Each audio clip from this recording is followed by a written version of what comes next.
Hey everybody, welcome to the installation episode for Shades of Fall.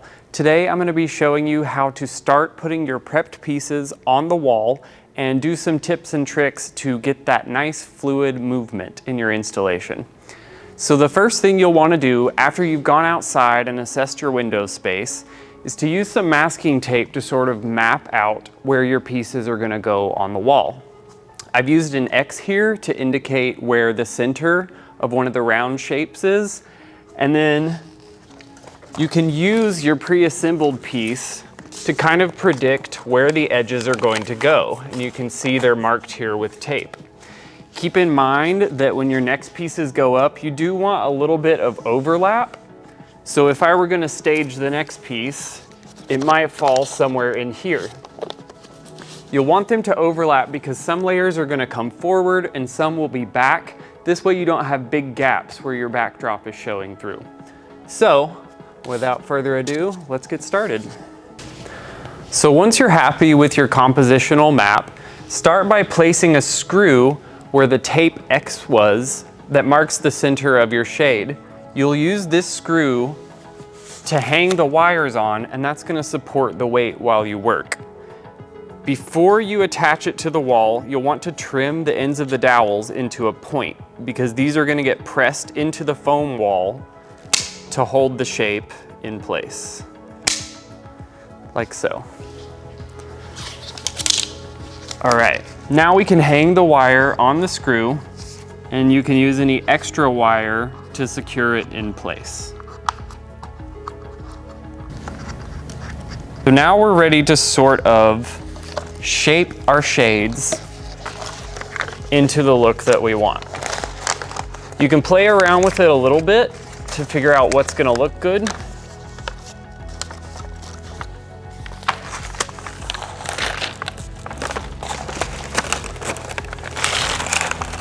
And I'm kind of liking this. So once I figure out about where I want the dowels to be, I'm going to start by holding the shade where the dowel is and pressing the pointed end into the foam wall.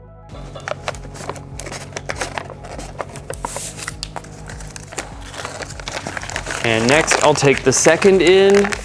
You'll want the two pointed ends to be pretty close together so that you get a nice tight angle here at the center, and also because the floral wire doesn't allow for a whole lot of movement. You can see that the two doweled sides are now secure in the wall.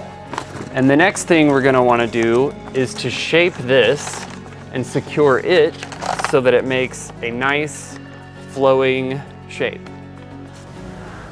So as I work my way around the shade and decide where I want it to come out from the wall or flow back against the wall, there are a few different things we can do to achieve those shapes.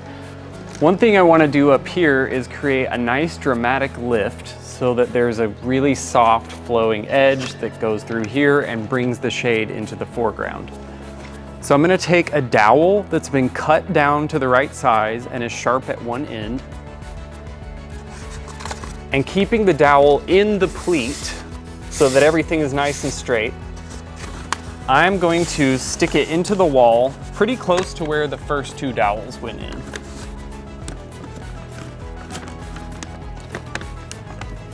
The weight of the shades is going to pull everything down just a little bit, so you'll want to overcompensate the angle by a couple of inches.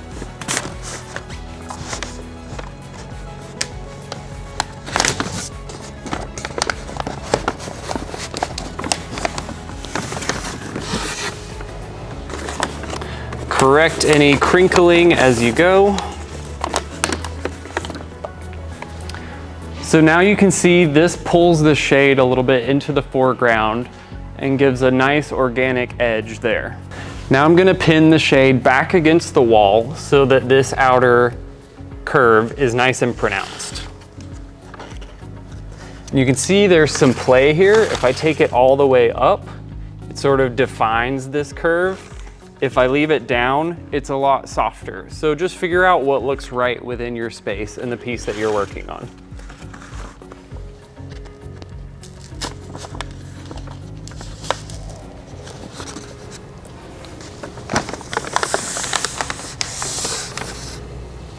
Now you can see I have a nice lifted moment, and it's starting to get a really good organic fluid shape to it. So in your kit of supplies, you'll receive some thick insulation wire. This is a great tool for getting nice shapes in your shades too. What I'm gonna do next is bend the insulation wire into a curve.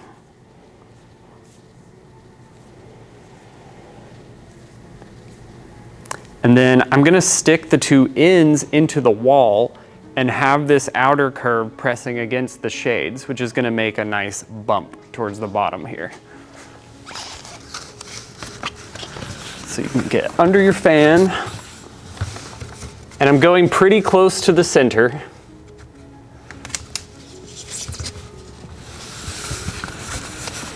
As you can see, it's stuck here in the wall. And when I let go, you get a nice gentle curve at the bottom. The more you move the wire towards the center, the more pronounced your curve will be. If I have it lower down here, it's gonna be not as far out from the wall. So once you're happy with the shape of your large chocolate shades, you'll want to go back in with your small natural shades to cover up any attachment points to the wall, exposed wires, screws, dowels, all of that stuff. And it also just gives a nice, interesting second layer to the composition. You can use your extra floral wire to make a hook and attach it to your hardware that's already here.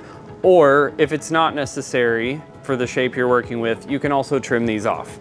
I'm gonna use this by just bending them into a little hook and putting it onto the screw and wires that are already here on the wall. That just sort of helps hold things in place as you work.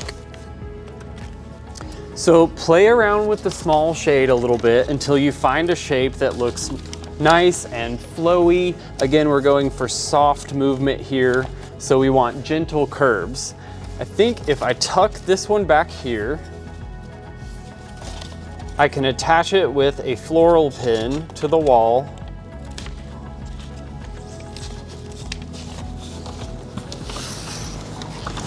And then I sort of want to create some lift here. You can see it's still covering all the attachment points here, and you really don't see the center of the chocolate shade.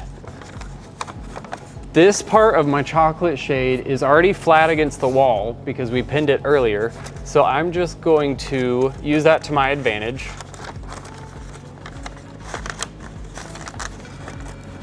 And attach the natural shade here. You can see you can make them looser or tighter. You can change the angle by shifting the pleats over. I could pin here, or I could leave it with lots of slack so that it comes straight forward into the window space. I kind of like that, so I'm gonna leave it.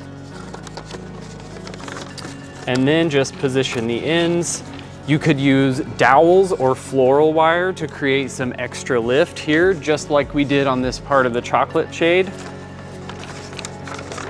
Or if you want to get a little more coverage, you can leave it like that. So as you continue installing in your window, you can use your pre-made shades to sort of estimate how they're going to eclipse the pieces that you already put in. You want everything to overlap just a little bit, because that's how you're going to get that continuous fluid movement that goes all the way through your window and makes everything feel tied together like one big piece. You can see I've used tape here to sort of mark up about where this is gonna go. This X would be where I attach to the wall, and this sort of marks the perimeter of where the edge of the paper would be. And in this case, I could either choose to go behind this shape that's already here, or I can come out in front and sort of project out into the window space a little bit more. So once I get a placement that I'm happy with, I will attach this to the wall and then use my dowels and wires to go ahead and shape the next piece. As I'm doing this, I'm thinking about working my way out of the window. I'm generally sort of starting top and working my way down to the floor so that I don't have to climb over anything that's already there. If I only have one access point into the window, like over here on this side, I would start over here and then build my way out to the access point. If I had two, maybe an entrance over there and an entrance over here, I would start in the middle and work my way from either side. Thinking about mannequin placement as I go, if there's going to be a spot that's hard to get a form into as I'm working my way out, I might go ahead and place the mannequin there, but just be mindful of what your space allows and what you can do as you install.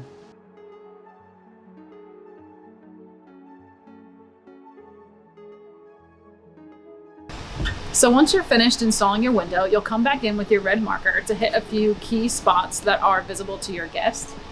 So you'll take your marker and be sure to fold the pleat as you add the highlight. This will help to not draw where you don't want to draw, which would be like on the flat side of the pleat. And so I'll just add in some extra highlight here.